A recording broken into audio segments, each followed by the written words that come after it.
Yeah, in the construction industry, for instance, you can't build new apartments or new homes from a home office or from a computer on your kitchen table. You have to be out here on the job site, and that's a problem. A survey of 30 North Carolina construction companies by the Associated General Contractors of America shows that 96% of those Carolina construction companies have jobs to offer, but 100% of those companies are having a hard time filling those jobs. Working for a living, working. You can come in, start off. We have labor positions, masonry positions, heavy equipment operator. Taking what they're giving, 'cause I'm working for a living. The last year, we just need help. Cale Hallman oversees workforce development for McGee Brothers Construction, which used to have 3 times more applicants than they had jobs for. Working for a living, working. But now it's just the opposite. Their company competing with other construction companies for fewer and fewer willing workers. Taking what they're giving, 'cause I'm working for a living. You had 3 potential workers competing for one job. Now you've got 3 potential companies competing for one worker. Yes, and that's where the salaries and the exactly. costs go up.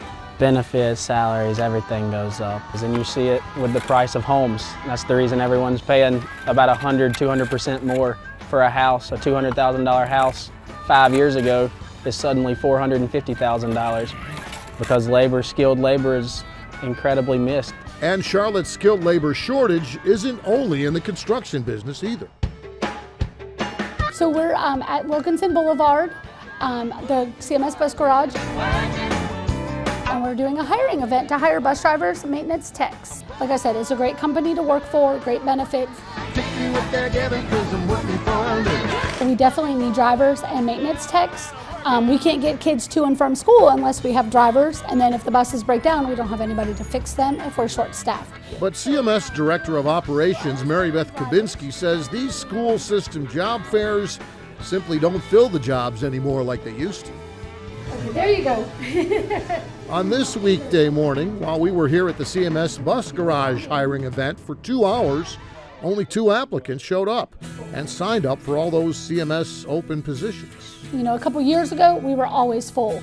But, you know, since COVID, we've really had to be creative about how we hire people and the different things that we do to hire. Just because I think some people are still unsure a little bit about where they should go or where to work. Everybody's hiring. So I could go get a job almost anywhere today, right? That's why we are very creative. We're always recruiting. And these days, creative recruiting, reaching potential workers in their homes and on their phones, means using TikTok. No, I don't wait for tomorrow. No, I won't give it a break. We've seen that. We've seen where people love working from home. They're in their home environment. They don't really have to get dressed. And so we've had to be really creative with the media and with our communications department about how to get the word out. And then also social media.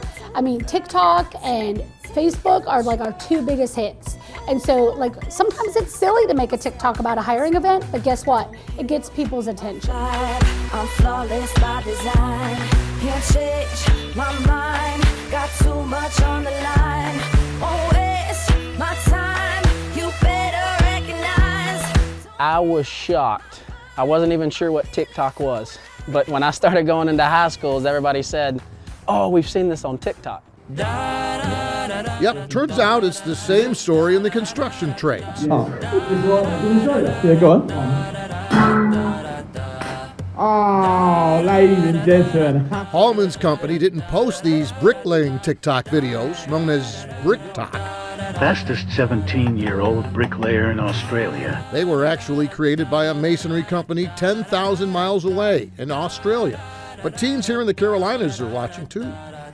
Apparently, brick masonry is incredibly popular on TikTok. It's satisfying. They love to see the guys use the trowel, spread the mortar, and they say, I saw this on TikTok. I want to do it. Now we're spending way more time on the 16, 17, 18-year-olds. We're even working with middle schools as well, showing them, and they're so excited. You go to a middle school with some mortar and a hammer and have a nail driving contest or lay some brick, the kids go crazy. And they're just, "You mean I can do this for a living?" I say, sure you can do it for a living. our young people are accessing jobs in a very different way. And so, yes, social media plays a huge role in that. Danielle Frazier is president and CEO of Charlotte Works, the nonprofit that connects Charlotte area job seekers and job providers. We're realizing we've got to be more creative and innovative in how we're attracting talent, how we're engaging talent, but then also working with our businesses to do the same. But for businesses, learning how to use social media isn't the only challenge.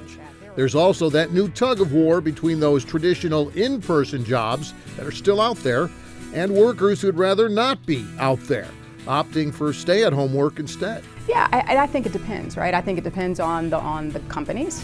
I think there's so many more opportunities now for folks to work jobs that create flexibility. One hiring success story here in the Carolinas is still Amazon, which says that during the holidays they added 5,500 employees in North Carolina, including 3,000 here in Charlotte, by offering competitive wages, great benefits, and prepaid college tuition for hourly employees. What we're focused on is we know there's a workforce out there, right? We know there's talent out there. We know it's tight on both ends with available talent and the jobs, but people are working and they're making money, but they're doing it in a way that is, again, meeting their needs, and it's flexible for them. We found some people that really want to work, they don't want to work from home.